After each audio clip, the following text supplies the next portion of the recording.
Stories between us Anthology, where Black queer men's lives, love, and tension take center stage. My brother came home from prison and slept with the man I loved. He was the kind of man who didn't say much. Construction foreman. 33. Solid frame. Hands like they knew hard work. He wasn't emotional, but he showed up. Handled bills. Fixed what needed fixing.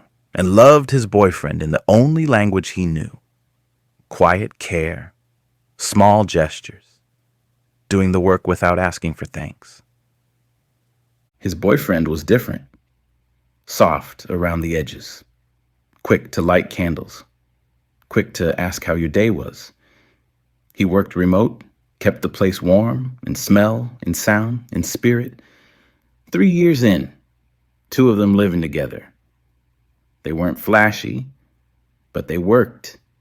Until the younger brother came home. Fresh out of prison, 26. Slim but cut. Tattoos peeking out from every sleeve. He had a way of taking up space, like prison didn't break him, just refined him fast mouth. Sharp eyes. Nothing humble about him. The older brother opened the door without question. Blood was blood. Gave him the second room, a house key, and a few firm boundaries. The boyfriend raised eyebrows, but the older man shut it down. Seed, he's my brother. I have to help him. At first, it was fine. The brother slept late, laughed loud, ate whatever was cooked. Talked about prison like it was boot camp for reading people. Said, you can always tell who's soft, who's pretending. He always said it looking dead at the boyfriend. The boyfriend worked from home, and the brother started being around more. Shirt off, sweatpants slung low, stretching like he was still training with somebody. One morning, he made breakfast unasked. Slid a plate across the table. No apron. Just abs and confidence. Later that week, while folding towels, he said, in prison, when someone took care of you, you gave it back. All kinds of ways. Said it like a joke, but never looked away. The boyfriend didn't laugh. Didn't stop him either. The older brother started working doubles, 12-hour shifts, weekends. And that's when it shifted. Back rubs, inside jokes, eye contact that lingered too long. The boyfriend told himself it was innocent. Until the towel incident. He walked past the bathroom. The brother stood there, water dripping, towel loose, and just stared. The boyfriend stared back. Then looked away too late. That night, the older brother came home. The brother was on the couch, wearing the boyfriend's hoodie, sipping wine like it was normal. The boyfriend didn't even flinch. No one said anything. Days passed. Kisses stopped. Texts went unanswered. The boyfriend said work was stressful, but somehow had energy to laugh with the brother, to whisper things when they thought no one was watching. Then came the night. The older brother came home early, entered through the back. The house was mostly dark, but the office light was on. He heard a noise, familiar, intimate. He paused outside the door. The boyfriend said, "Stop," but not like he meant it. Then the brother said something slick, the kind of thing only someone you're too close to could say. He opened the door slow. The boyfriend was bent over the desk, the brother behind him. Neither moved. The older brother just closed the door again, walked to the kitchen, and sat down. He didn't move until the sun came up. Not because he didn't know what to do, but because now he saw them for exactly who they were. They thought he was slow, thought he didn't notice, but he'd been clocking them both. Quiet, patient, waiting. Now, He knew what had to be done, and neither of them was ready for it. This story is called We Made a Mess on Marble Floors. Jerome built his life to look perfect. A luxury home, clean credit, and control over every detail. But when the money dried up and his construction stalled, he called in a favor. He needed help fixing his finances, and instead caught feelings for the man signing the papers. This is how a clean favor turned into a messy connection neither of them could ignore. Jerome always said he was building something real. A house with clean lines, oversized doors, everything custom.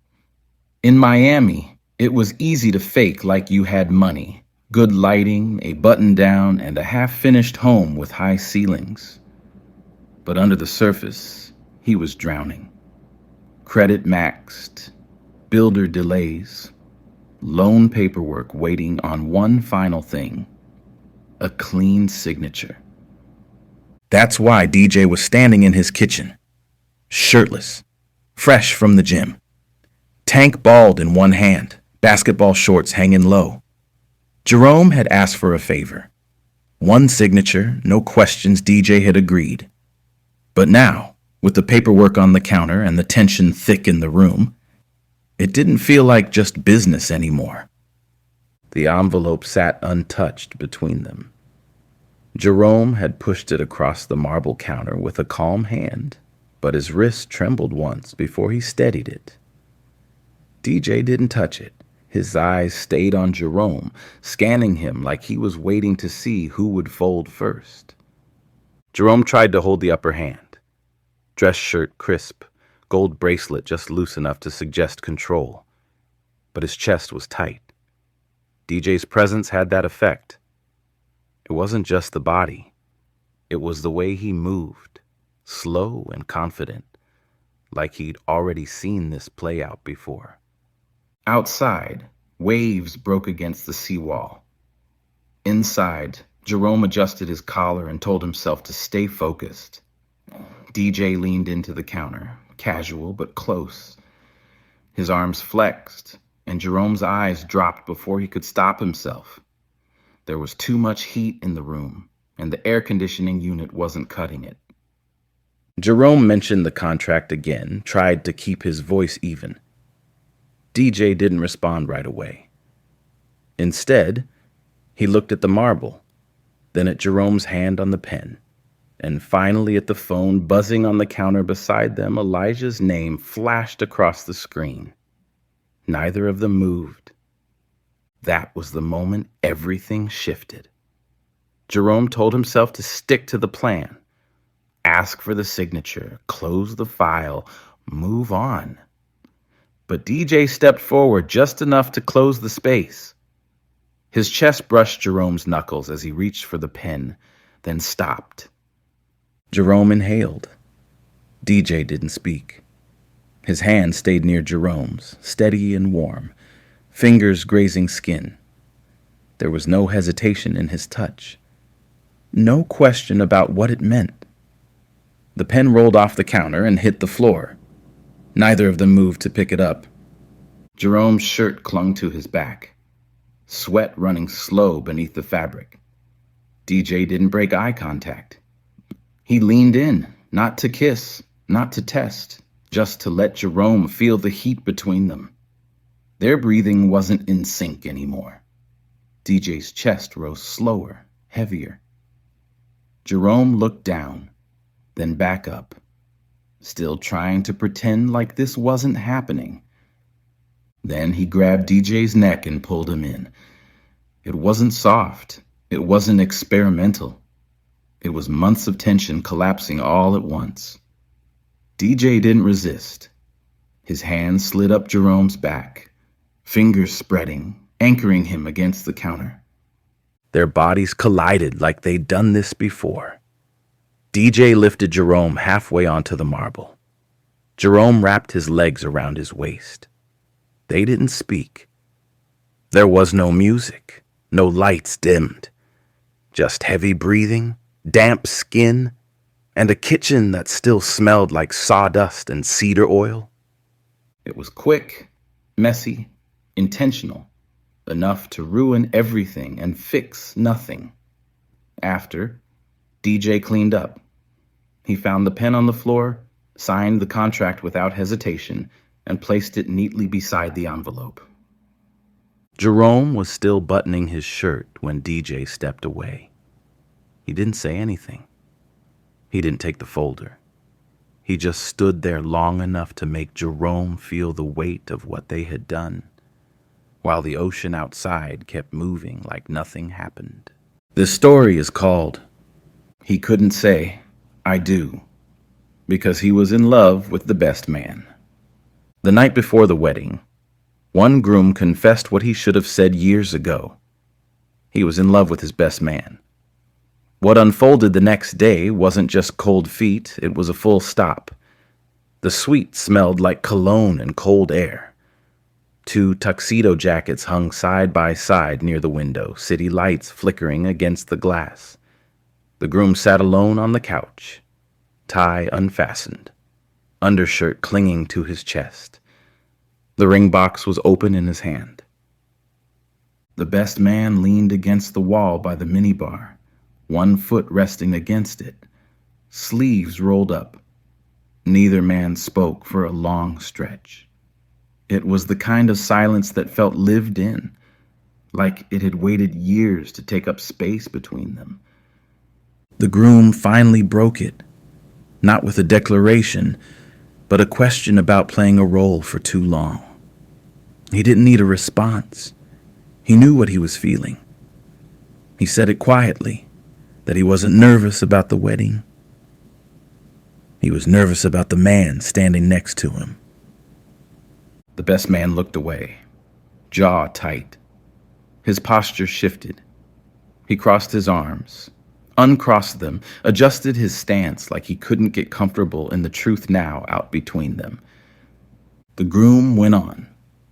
He explained that his fiancé was a good man, kind, thoughtful, stable, the kind of man everyone said he should want. But when he closed his eyes, when he imagined what came next, it wasn't his fiancé he saw. It was the best man. The air got heavier. The city outside looked too bright for how dark the room had become. He stood, the ring box still in hand, and took a few steps toward the other man. Their distance closed, but didn't disappear. They weren't touching, but the space between them pulsed. Before either could move again, a knock came at the door. A soft voice followed, gentle and familiar. It was his fiancée. The best man stepped back. He moved to the door, fast but not frantic. His face stayed blank, but his hands clenched. He straightened his shirt, grabbed his jacket, and opened the door just enough to slip through.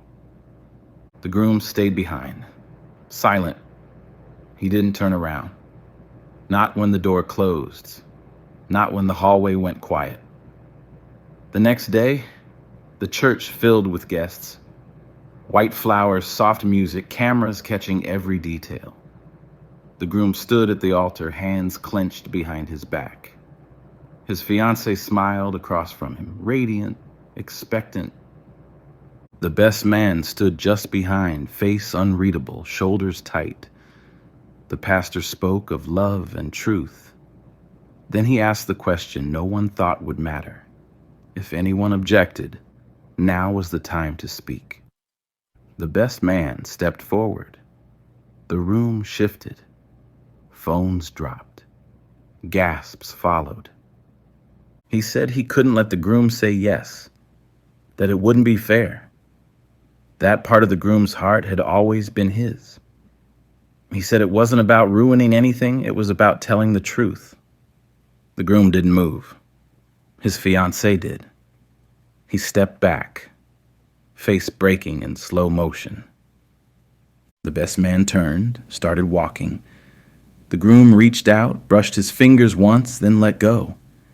The ceremony didn't finish. Later, the headlines called it an interrupted wedding. The photos showed smiles frozen in confusion. But what really happened was something only 3 people would ever fully understand.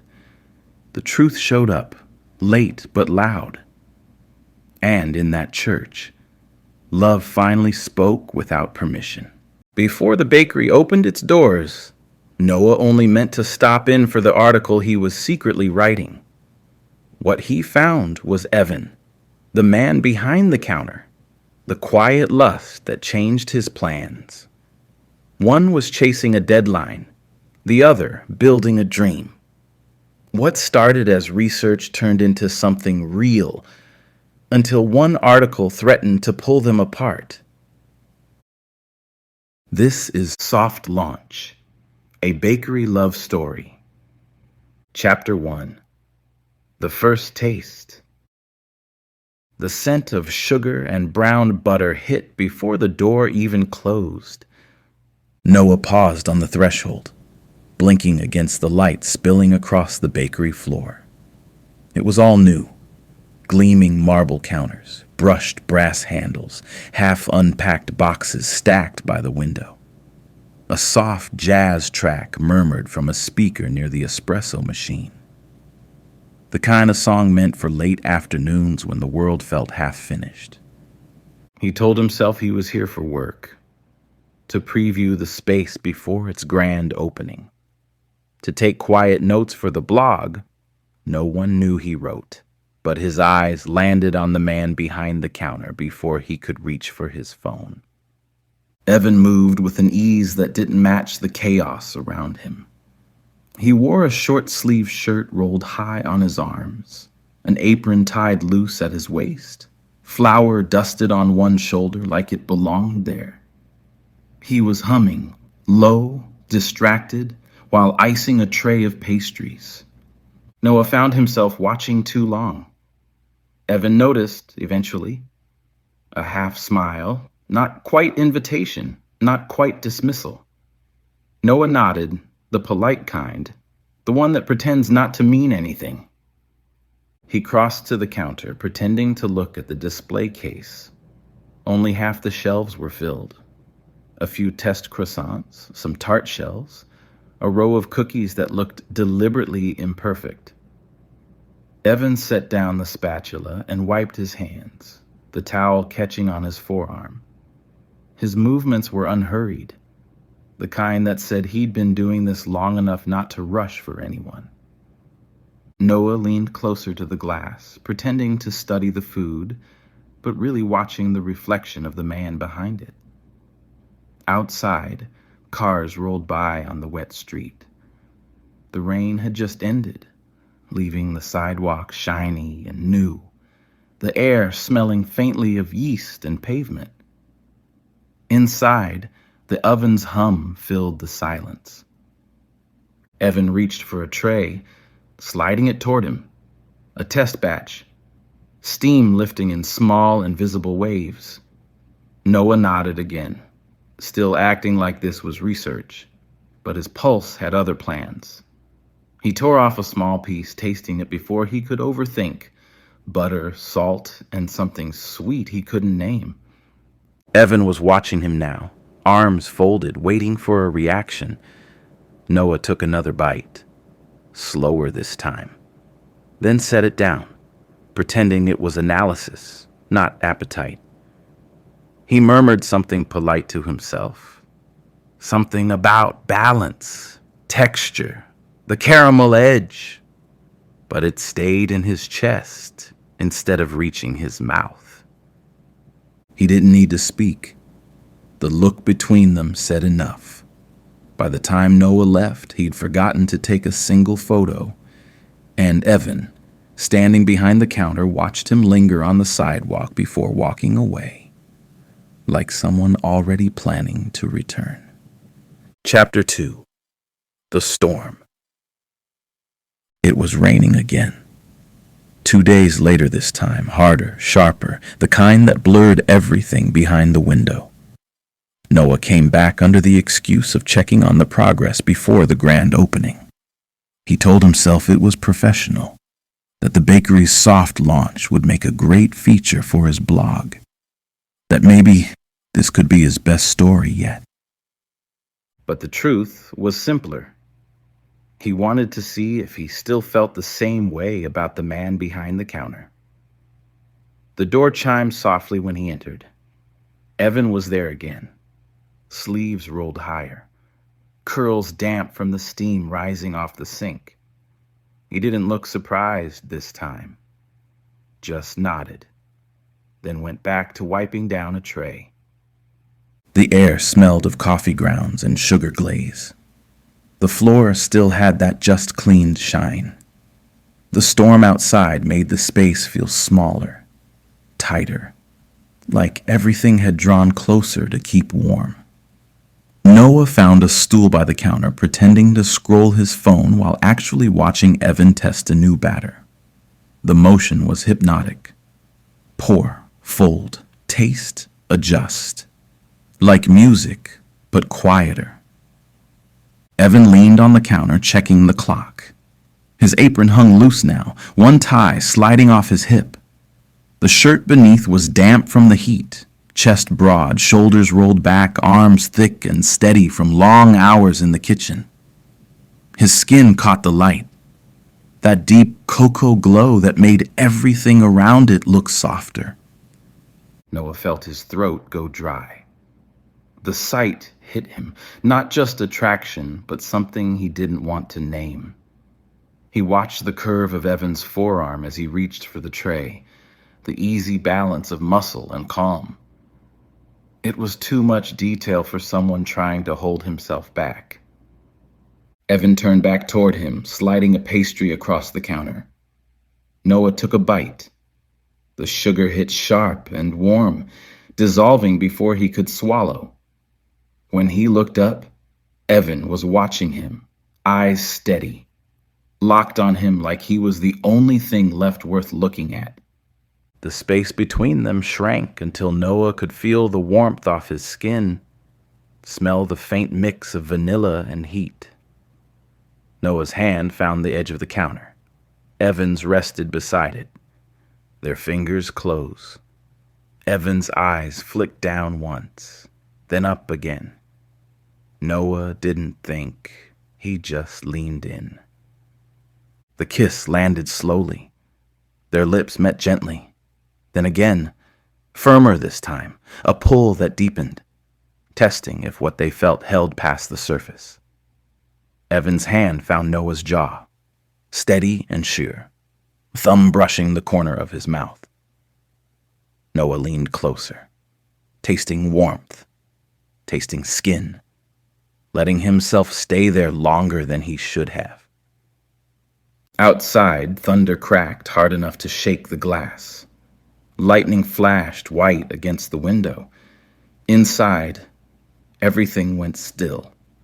They moved together once more, slower now, like the world had paused just for them. It wasn't rushed. It was the kind of kiss that came after too many stolen glances and too much silence. A quiet answer to questions neither had dared to ask. When they finally pulled apart, the space between them felt different, charged but calm, full but fragile. Noah exhaled, chest tight. Evan stayed close, his breath still brushing Noah's skin. They just stood there, caught between what had just happened and what might come next. A sweetness neither had planned, but both already knew they'd want again. Chapter 3. The Secret Ingredient. Later that week, the bakery was alive again. The pre-opening chaos had turned into rhythm, deliveries, samples, laughter from the back room. Evan looked lighter, busier, fully in his element. Noah sat by the window, laptop open, pretending to type. He'd been coming every day now, always just before closing, always leaving just after dark. He told himself it was observation, research for the article he was writing, but the draft on his screen was blank. His blog's editor had emailed twice.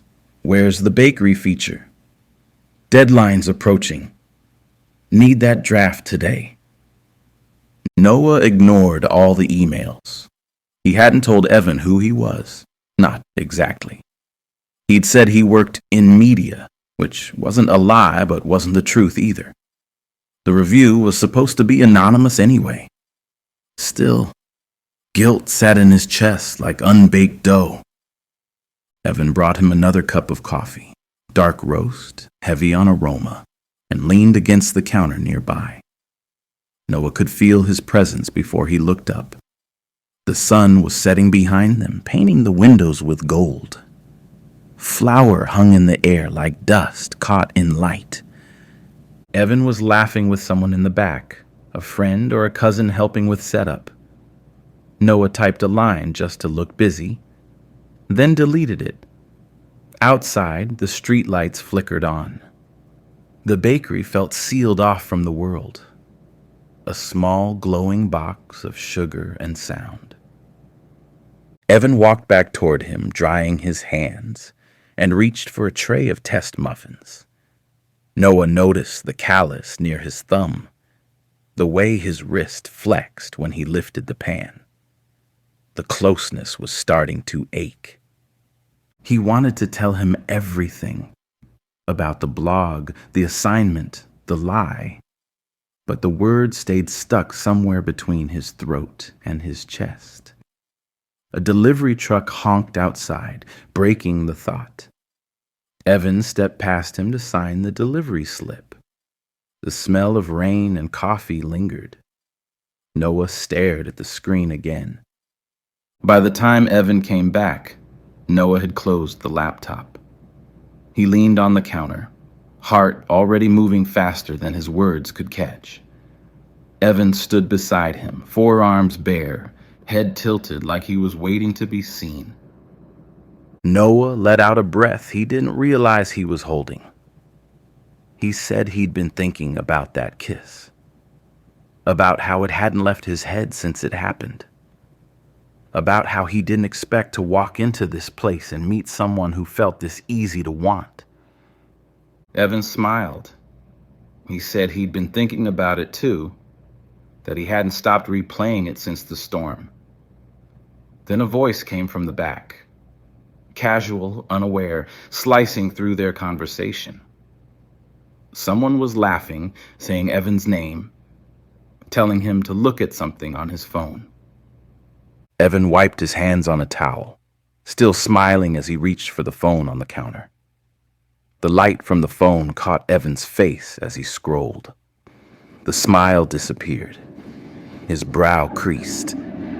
He blinked twice and read the screen again. Slower this time, as if the words might shift under his eyes. Noah felt the change before he understood it. A cold weight dropped in his chest. He saw the logo first, then the headline. Do we really need another boutique bakery in Baldwin Village? Noah's name sat under the article like it was a confession. Noah tried to step closer, but stopped halfway. The distance between them felt heavier than the counter. He wanted to explain that it wasn't him that had published it. It said his name, but his words had been rewritten into something colder, something cruel. Evan's body went still, not in anger, but in disbelief. The look of someone realizing they'd been lied to. Noah's chest burned. He wanted to erase it, to take the words back, to undo the harm before it fully landed. But it was too late. The article was already spreading, a hit piece framing Evan's dream as another piece of gentrification. The bakery's name, his name, the tone, all wrong, all weaponized. Evan didn't move for a long time.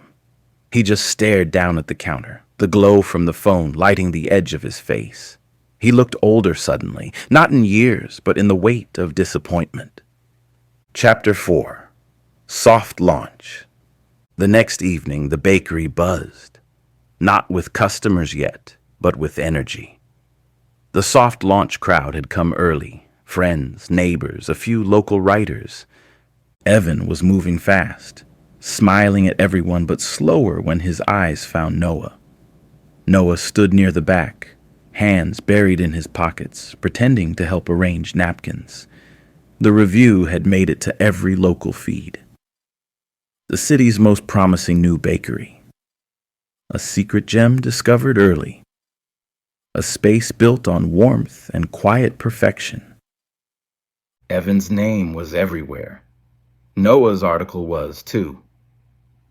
Evan crossed the room, stopping close enough for Noah to smell the vanilla on his skin. He didn't say anything, just looked, the kind of look that stripped excuses bare. Noah opened his mouth, closed it again. There was no fixing it here. Not with people around. Not with cameras flashing near the front. Evan turned away, back to his customers, jaw tight. But he didn't send him away. He let him stay. The night went on like that. Polite chaos, laughter, flashes of light, and under it all, the quiet current between them. At one point, a small child smudged a pastry case with tiny fingerprints.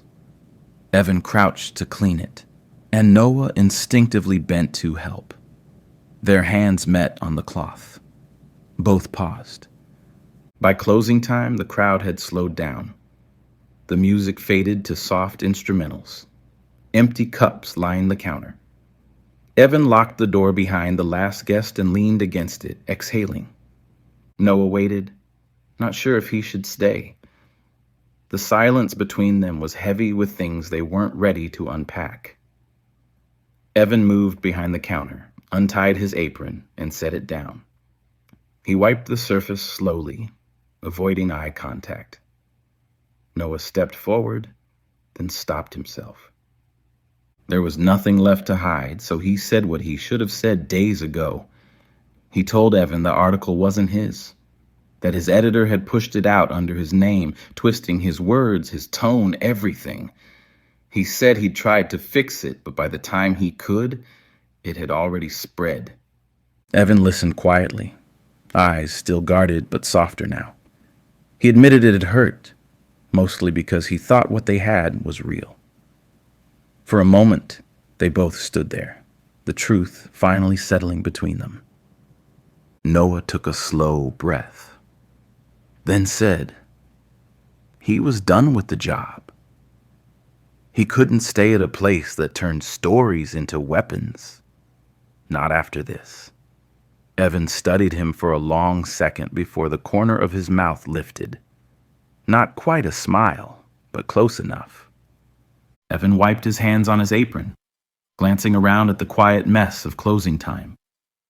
Noah stepped closer, his voice low, saying he wanted to try again. Evan nodded once, and that was enough. Noah reached for him, slow and certain. Their kiss landed gentle, easy, the kind that felt like a promise. Outside, the rain began again. Inside, they stayed close, the bakery glowing warm against the storm, their second chance finally beginning. Thank you for listening to Stories Between Us Anthology.